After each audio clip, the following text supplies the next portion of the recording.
మహా అవతార నరసింహ 2 గంటల 10 నిమిషాలు ఉంటుంది ఈ యానిమేషన్ ఫిల్ము.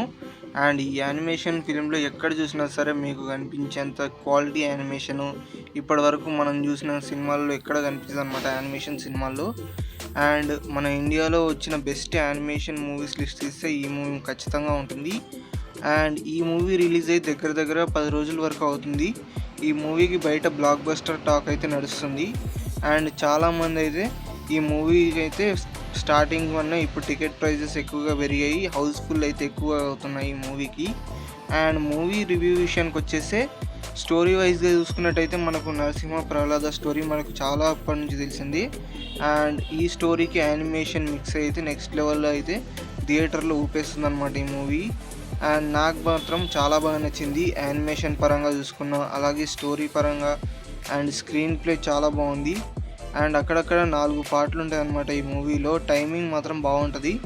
అండ్ ఆ పాటలు కూడా చాలా బాగుంటాయి, అంటే చాట్ బస్టర్స్ లాగా ఉండవు, వినడానికి చాలా బాగుంటాయి.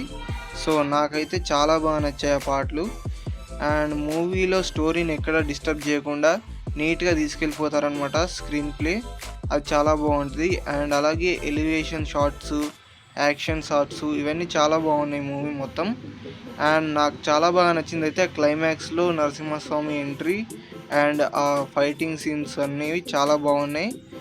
అండ్ క్లైమాక్స్ తర్వాత కూడా మనకు కొన్ని సీన్స్ వస్తాయన్నమాట, హై ఇచ్చే సీన్స్, అవి మాత్రం నెక్స్ట్ లెవెల్ ఉన్నాయి. అండ్ మూవీ ఖచ్చితంగా థియేటర్లో వాచ్ చేయండి. ఇలాంటి యానిమేషన్ ఫిలిమ్స్ చాలా తక్కువ వస్తాయి మనకు. అండ్ ఇండియాలో అయితే ఇలాంటి యానిమేషన్ ఫిలిమ్స్ అయితే చాలా తక్కువ. అండ్ ఈ యానిమేషన్ ఫిలిం అయితే నెక్స్ట్ లెవెల్ అనిపించింది. అండ్ దీని కంటిన్యూషన్ పార్ట్స్ కింద మహా అవతార పరశురామ అనే మూవీ కూడా 2027లో రాబోతుంది. అండ్ ఇది ఒక యూనివర్స్ లాగా అయితే వీళ్ళు క్రియేట్ చేస్తున్నారు. సో చూద్దాం నెక్స్ట్ పార్ట్ ఎలా ఉండబోతుంది. అలాగే మన ఛానల్ని సబ్స్క్రైబ్ చేసుకోండి.